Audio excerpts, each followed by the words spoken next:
name is Tracy Sinclair. Welcome to Coaching in Conversation.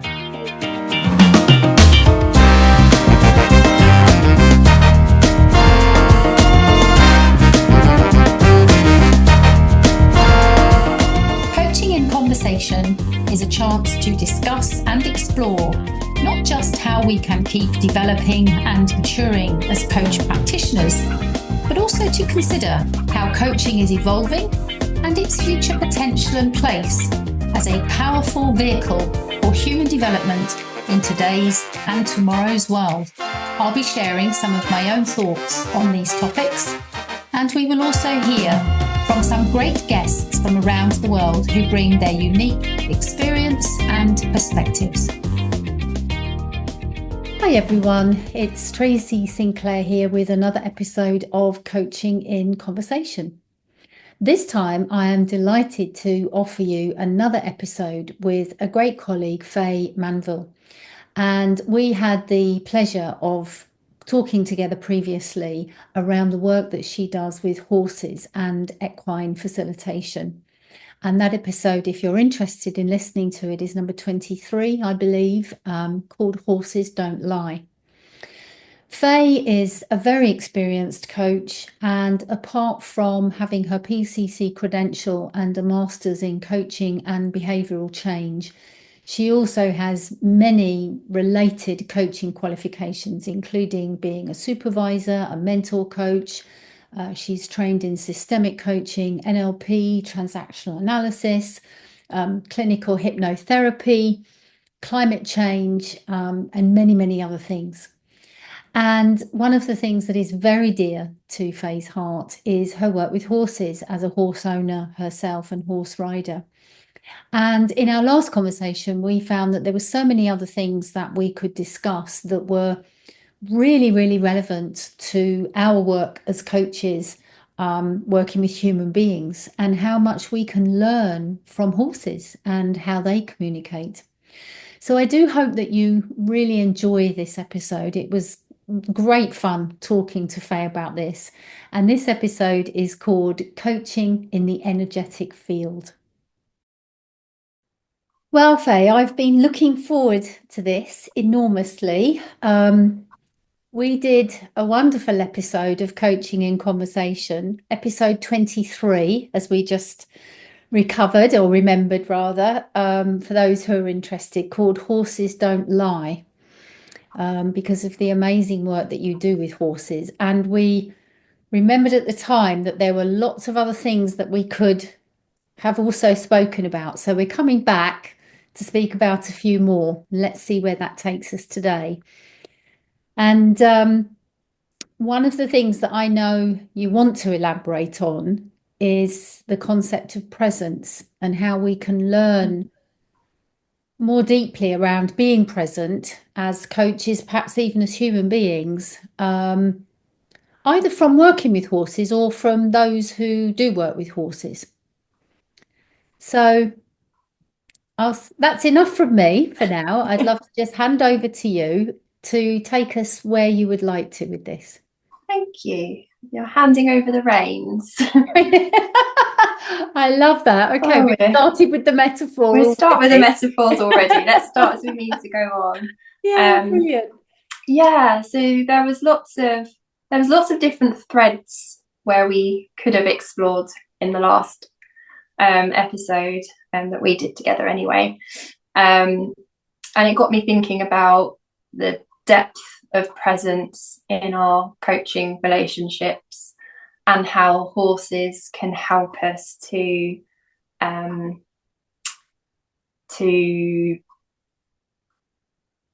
really feel what it's like to be present, because it's not something that you do as a coach. It is something you become through your being. And what I notice when I'm with the horses is that they invite me to be present in a deeper way than perhaps I am day to day. Having said that, what I'd like to explore is how we can look at bridging the gap from the horse experiences and bring that into our everyday coaching. So that's really the essence of the conversation in my mind as we start, and where we end up. Let's see. Let's see. And I'm very struck by something you just said there about how presence isn't something we do, it's something we become, which feels just really important to just note there around how so much of this, and I know you're going to talk more about energy, etc., but so much of the energy to do with presence is a being thing as opposed to a doing thing. Yes. And I think when I reflect on the coaching competencies and how we observe presence, it's very much in that being space. So the depth of connection with the client, the depth of exploration in the client's wholeness of who they are. It's those things that are slightly intangible but are noticeable when they're present. And even the concept of energy. So we talk about noticing energy shifts, but kind of pulling that apart, like what does that mean? And for me, thinking about energy in that way, a really I guess accessible way of understanding what energy is like, imagine that you walk into a room and there's just been an argument, and you might not know what the argument was about, but you're aware that something's happened because you can feel it. And those are the kind of energy shifts that we notice as human beings, but perhaps aren't always consciously aware of. And by becoming more consciously aware of the energy that we are bringing into spaces, we can have much more of a transformative impact on working with our clients. So if I were to take that energy of the argument into the stables with me, for example, Georgie would very much pick up on that energy of conflict and argument, because it wouldn't be congruent to how I am in my being with her. So horses will elicit those energy patterns or shifts that perhaps we haven't noticed have happened to us. And I suppose bringing that back into the coaching space, as coaches, what that invites us to do is become much more aware of our energy. So perhaps it might be, not everybody's going to have the privilege of being able to drop by and talk to their horse before every coaching session. It might be taking a few minutes to do a body scan, for example, and noticing, well, how is my energy showing up today? What am I noticing? Where are there areas of tension or perhaps frustration? And noticing that with the view of, being able to let it go, but without judgment. I think I just went down a different path. Well, what was coming up for me there was, and please correct me if I'm off piste here, but what I'm hearing you say, if I've understood this correctly, is that the horse is more consciously aware of your energy than perhaps we as human beings sometimes are of our energy. So you've learned from Georgie, your horse, to be more aware because she gives you that feedback. She gives you the feedback that your energy is a certain way. So if you did take that energy of an argument to her, you'd get a response or reaction from her. So would it be fair to say then that she has taught you to become more consciously aware of your energy? Yes, that would be very fair to say. So Georgie responds to me as any other horse would, through energy, through intent, through congruence. And when all of those things are aligned, then things flow easily with the horse, and the horse will respond positively to you. When they're misaligned, then the connection, and you can almost feel the connection breaking. They become disinterested, or will want to go and explore something else, or not be so close to you, because their instincts are to seek out the easiest way of being. So if the easiest way of being is around a human who is present and not interfering with their own energy, then they'll be with you. But if you're bringing sort of that, let's say, that argumentative energy with you into the yard, that's not going to feel nice to the horse. So they're likely will move away from you, or not be so aligned to the things that you're asking them to do. There's another nice parallel that, again, through Georgie, I've discovered. So part of being a horse owner for me is I want her to be happy, to be as stress-free as possible. And one of the ways that I help her is also by helping her release tension in her own body.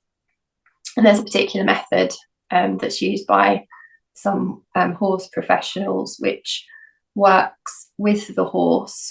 It's the body work methodology, and there's 4 key stages to this. So if you imagine that you had your hand on the horse's body, but you were having the lightest of touches on their body, and you move your hand very, very slowly, and you're watching for the horse's response.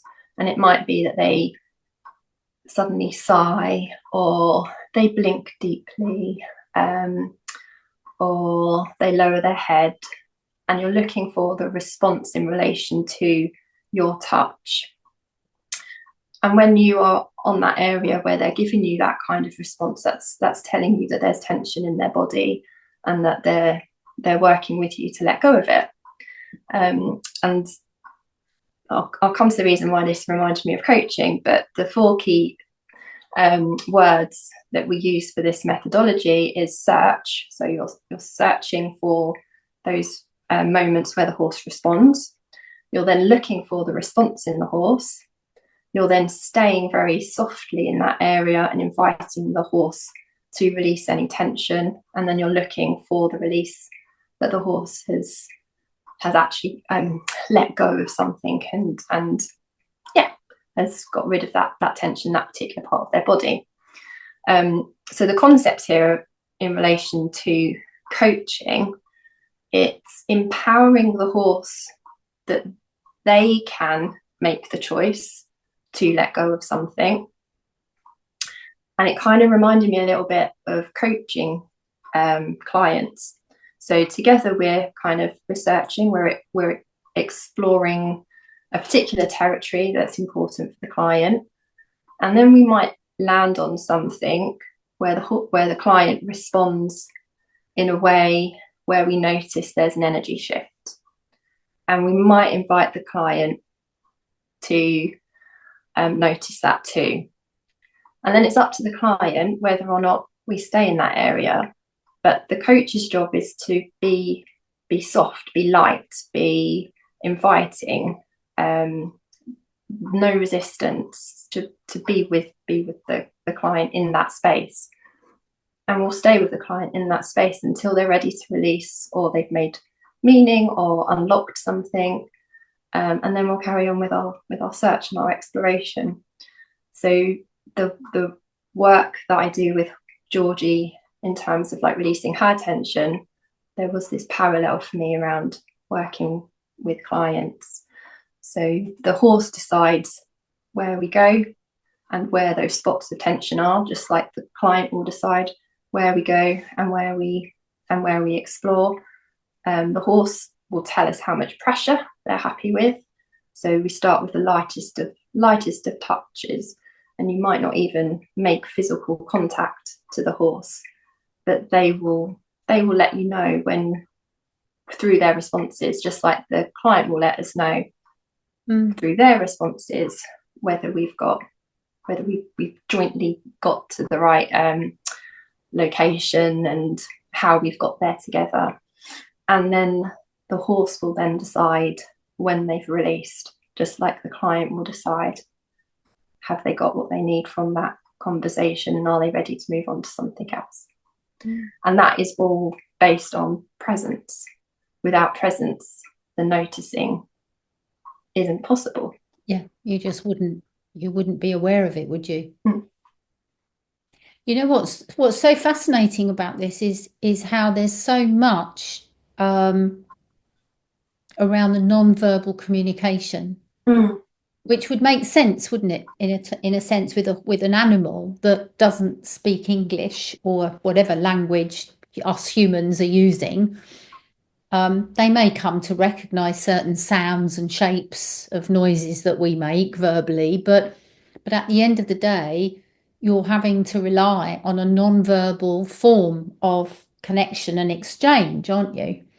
Yeah. And so it just really advocates, I think, beautifully this idea of, even though we think of coaching as a talking process, it's a dialogue. Actually, there is a huge space of richness there, isn't there, where there could be very, very little in the way of dialogue. It's so much more than conversation. It's the silences that invite that deeper understanding. The space for reflection. The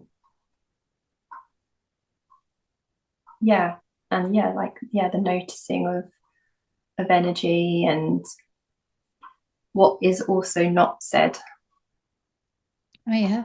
Yeah, which of course is part of competency 6, isn't it? What is the fullness of the communication around what is said and not said?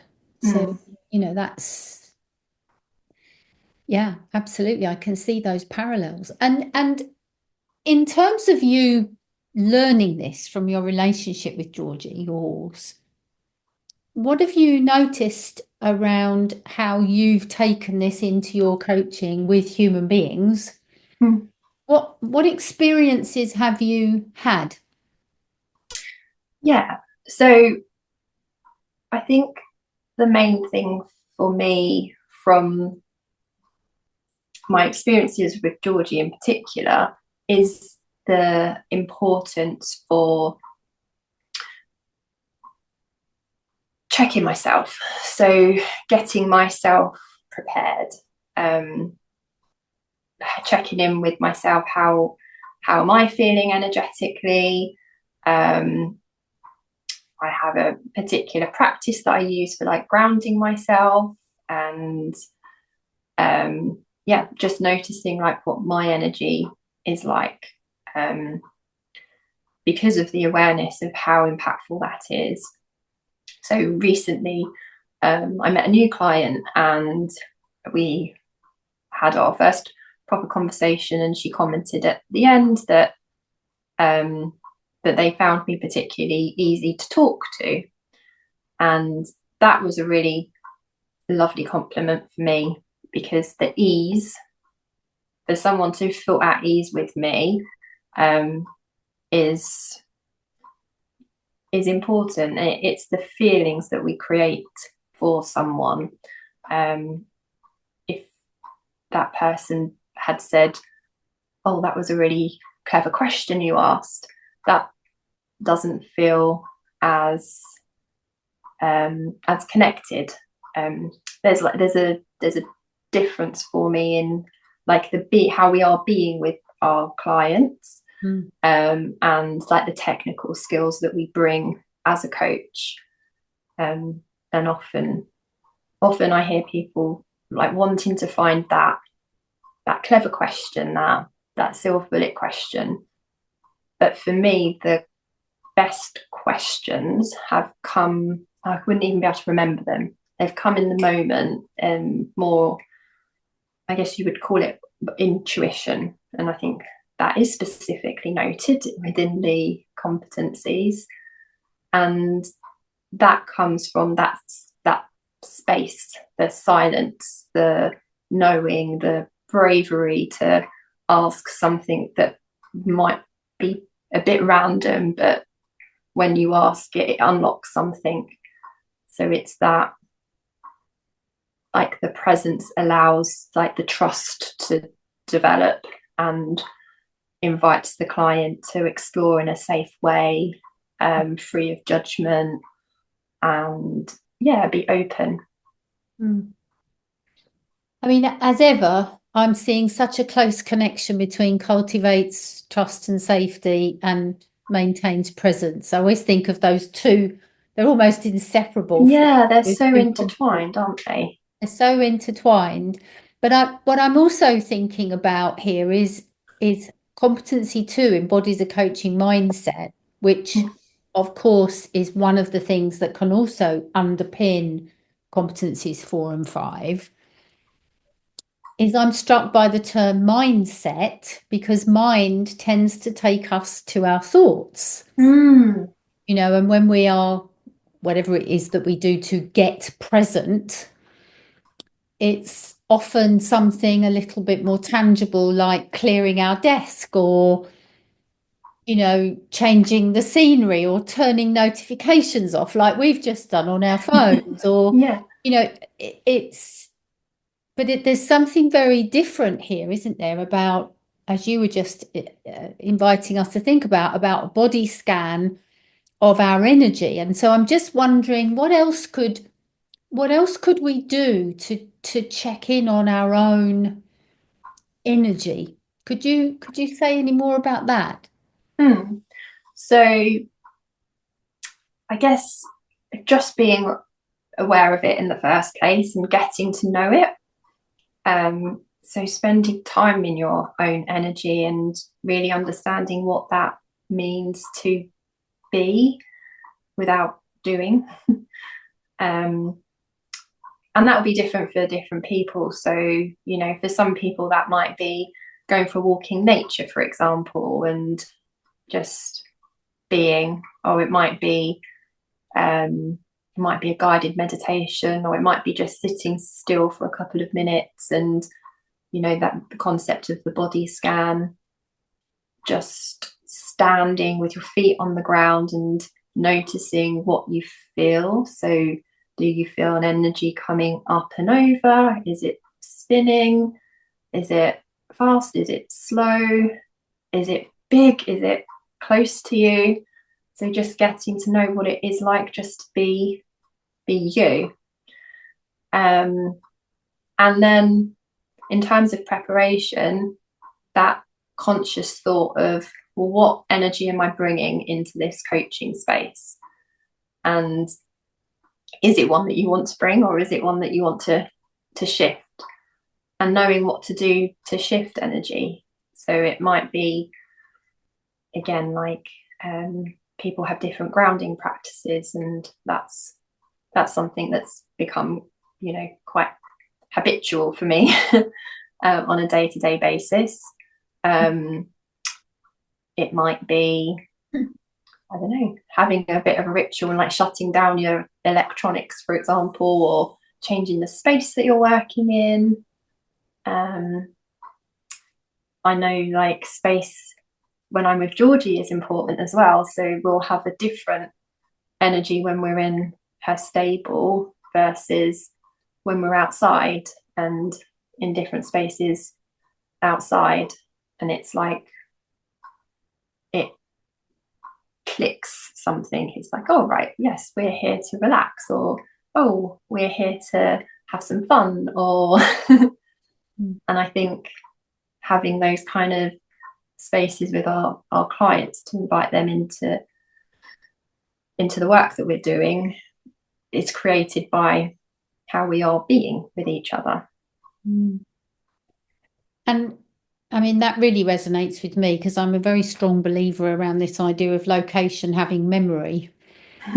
How, energy is, we associate a certain state or a certain energy with certain physical locations. Like you were just saying, the stable has one kind of energy, another might have, we're here to do some work energy, or we're here to play energy. And of course, with our clients, there's a lot to be said, isn't there, for really thinking about where should this conversation take place?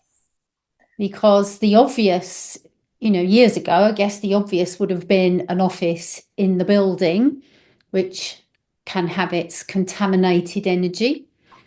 Now everything seems to be on Zoom, which is equally almost from a non-verbal intelligence perspective, layer upon layer of contaminated energy through this box that we're here looking at. So maybe there's something here really about, especially in today's world, I'm thinking about around how can we get clients out, into a different space, and ourselves into a different space. Yeah, yeah. I was thinking about Zoom earlier with somebody actually, and how efficient it is to be able to connect with people across the world and do this work. Yet there's this depth of connection that happens when we're present with each other. I'm not sure how Georgie would feel about Zoom, but I know when we're together that we have that connection. So I think, yeah, the space for, coaching with, whether it's with horses or whether it's in nature or whether it's just in a nice room somewhere that's away from the day to day, that can all have such an impact on how we're feeling energetically, and therefore shift something. Yeah. So what else do you think then we can learn from horses around? I mean, I love this idea of those 4 steps. You can easily translate that into coaching. What else can we learn from working with horses that we could translate into working with humans? So one of the things that the horses invite us to do in this work is connected to unconditional positive regard and noticing without making judgment. So what are we actually observing? And if we were to let go of assumptions or our own beliefs, our own, meaning making systems, what might emerge just from noticing?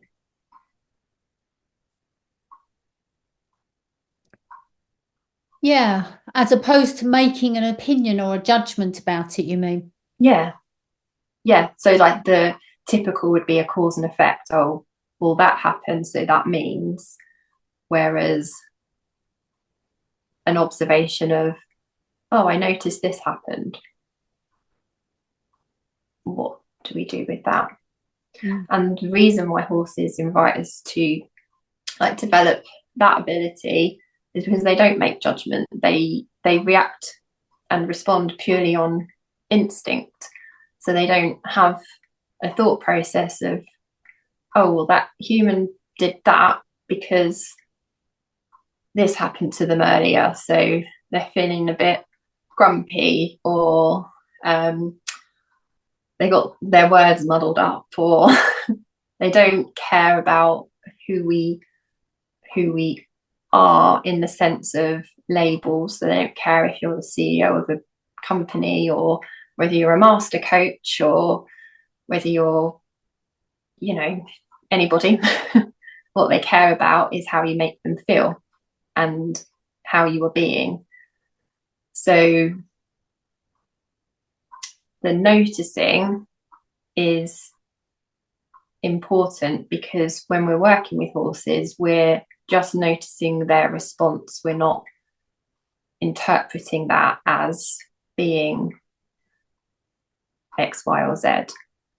And the gift that the horses give us is, by us affecting our being, we can then notice how that influences or affects the response of the horse.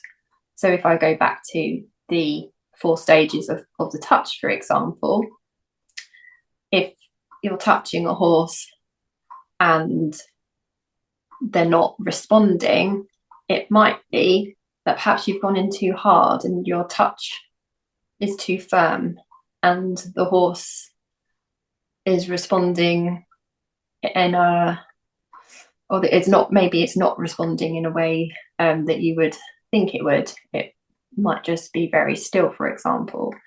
But if you lighten your touch and invite the horse to be light also, notice what how the horse responds. Maybe they give you like a bit of a signal that feels nice, that maybe they blink, or maybe they look at you differently, or maybe they flicker their ear, and it can be very, very subtle, but it's a response in how you have changed yourself. And maybe you have lightened yourself, and that's allowed them to lighten themselves. So yeah, it's the invitation to observe and then shift something in us to then help another being shift their state. So there's something also a little bit linked, and I'm no like quantum physicist, but the concept that a change made somewhere can affect a change somewhere else. Yeah. So by affecting changes in ourselves as coaches, we can help clients affect positive changes in their selves and therefore their system. So there's something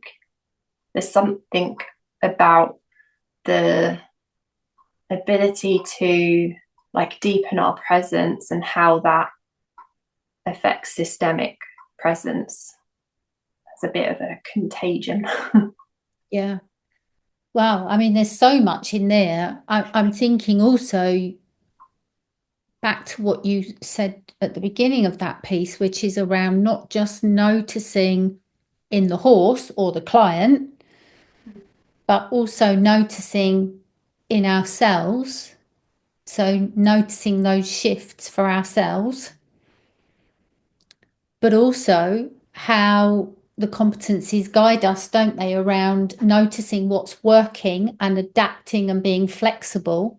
So there's something there that you've described very much. If my touch is too firm, I need to soften it back.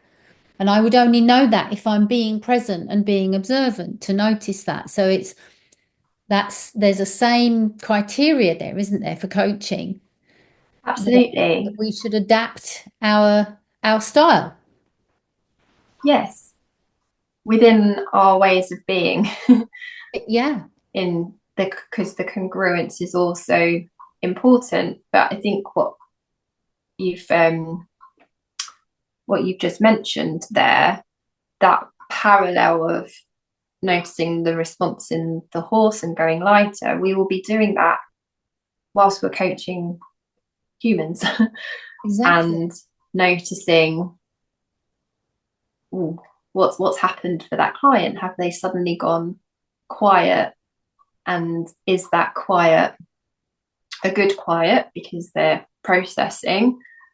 Is it because they've gone to a place where they haven't been before and it's not okay to be there? And in which case, how do we continue working with the client to get back into safer territory, or stay there together and give the client some choice around that? But the noticing on how we've how the client has responded to what we have introduced, is really important there for us to then to remain flexible and curious. Yeah.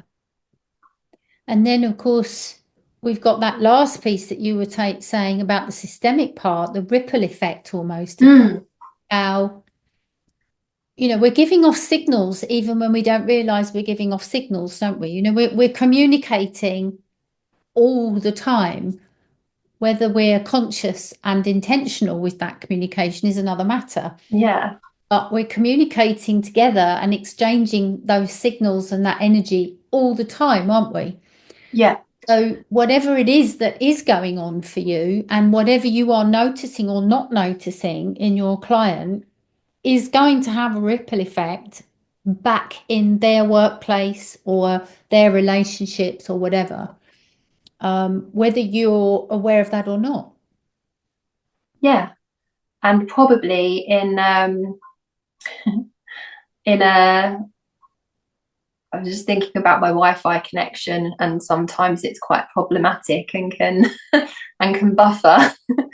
But our connections with each other are probably more stable than some of the Wi-Fi connections. Yeah. Yeah, absolutely. So since you've been, I mean, obviously you've had a horse for quite a long time, and then Mhm. a bit more recently, you've been studying Mm. horse and equine facilitation. And I know this is something that's really important for you. How would you say, I mean, we've talked a little bit about how this has informed your coaching, but I'm wondering what could you share around how it's changed your coaching or developed your coaching in terms of things such as what you do less of now, or what you might do more of now, or what you might do differently, just so that anyone as a coach who's listening to this who's not got a horse and has, no knowledge of all of that, what are some of the practical adjustments that you've made from your learning? Mm. That's an interesting question. And if I reflect on that for a moment, I think it encompasses all of the things that we've spoken about. So the observations without attachment. So I'm much more comfortable now to share an observation that I'm noticing in a client where there seems to be something shifting. So it could be a noticing in their language, but more than that, if they're articulating things very much from the thinking space, the mindset that we touched on earlier, and being curious about what's happening in their body. And quite often that seems to unlock something as well, because we are in such a material paradigm that we don't often spend time thinking about or feeling. It's not even, see, I'm even using language myself. It's such a default, isn't it, to be thinkers as opposed to feelers and the experience. And it's made me much more curious about somebody's experience in this conversation. So what are they experiencing as they're telling me about X, Y, and Z? What are they experiencing as they're noticing insights that are coming up? And it's those kind of more like intangible type questions that are often not on like the top of the tongue to to talk about, because it's tapping into something maybe a slightly different than we would if we're purely having a cognitive conversation. Yeah, yeah. And you're reminding me of where this links in a way is to the concept of the phenomenology of presence. That is something that our colleague who we both know well, Stephen Clements, Yeah. about and is really interested and knowledgeable about in that. And what's coming up for me around that is we can do all these things to try to be present, and yet it's so easy, isn't it, for the mind to want to go ahead from the present. If we think of this as a timeline now for a moment, Mm. it it's so seductive, isn't it, for the mind to want to go ahead to the next question that might be bubbling up, or the next thing that we feel we ought to be doing, you know, in terms of adding value or whatever it might be, when actually we can't notice these things unless we're just really in the moment, because those experiences could be quite fleeting, couldn't they? That, like you were saying with Yeah. Georgie, that deeper blink of the eyes, or that deeper sigh. I mean, they're very subtle, aren't they? And I remember um, a wonderful gentleman who specializes in nonverbal intelligence, who I did a lot of studying with years ago, Michael Grinder, who said that you can't always really notice. It's harder to notice these differences, these subtle shifts in real time, because real time is almost too fast.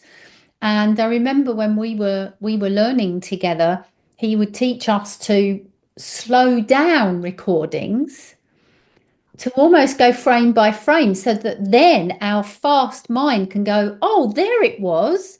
There was that Lovely. blink, or there was that shift in the where the eyes went, or whatever.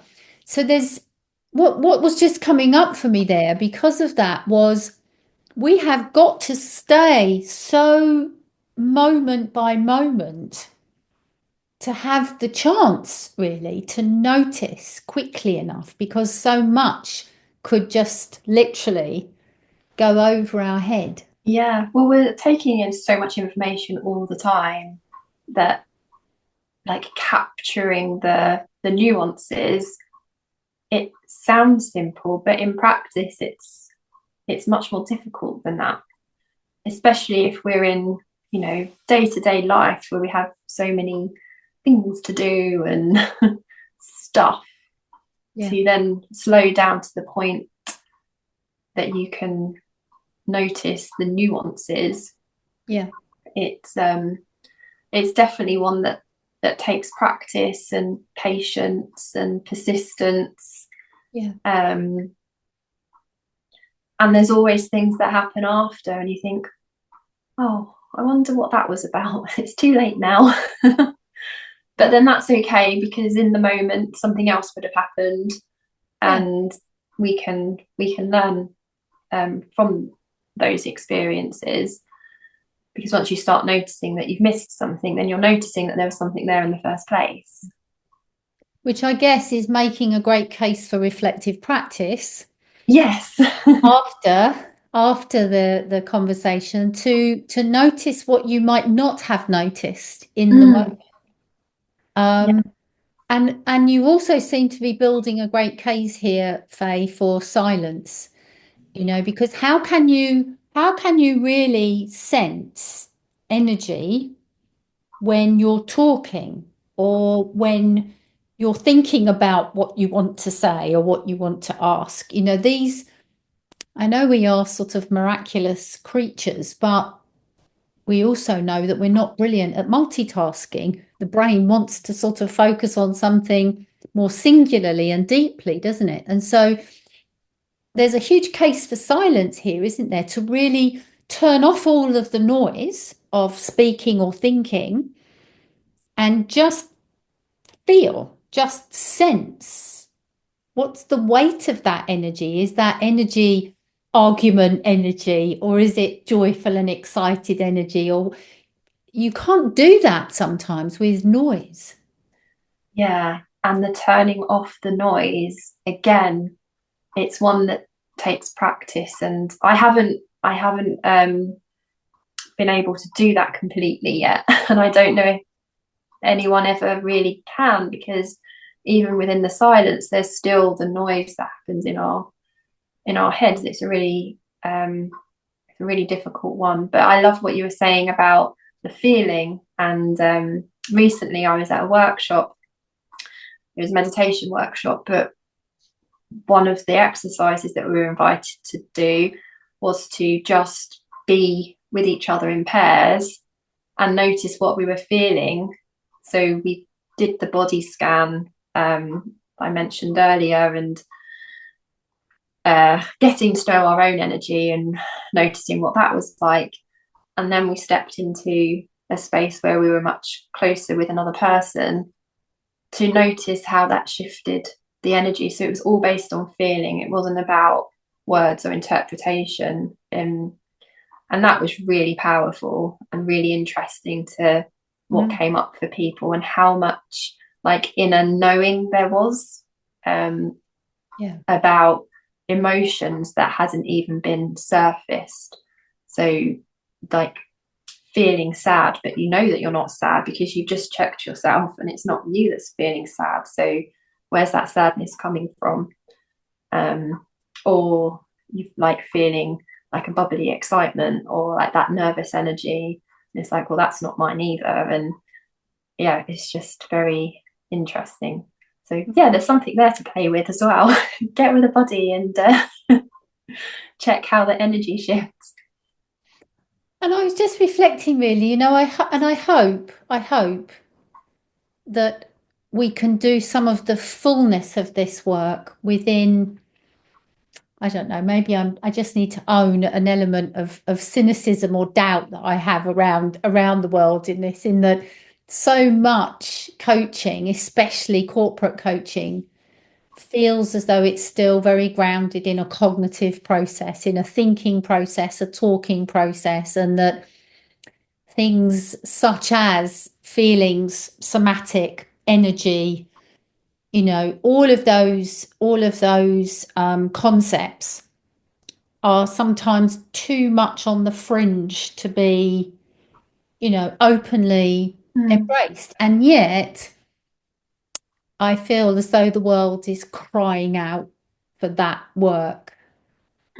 I completely agree. And yeah, there's almost a bit of sadness around the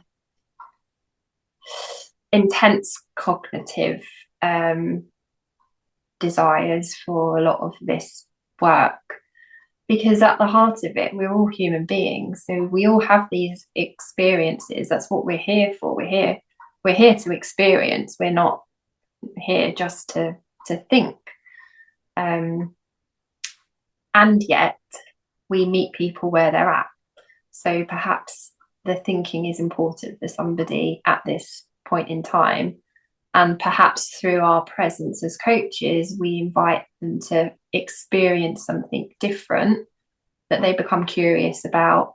And perhaps that opens the door for that trust to start exploring in different ways through our coaching. Yeah. Well, therein lies the opportunity. Well, I'm mindful, Faye, that we've been chatting about this for quite a long time now. It feels as though there's still so much more, but for now, is there anything else that you'd like to say about this work and what you're doing with it before we press pause? Yeah, so I guess a couple of things. So, one, if any of this resonates with anyone, then I'm really happy to have conversations with like-minded people, or even people who are, you know, wanting to know a bit more but not sure. So very happy to be connected on LinkedIn.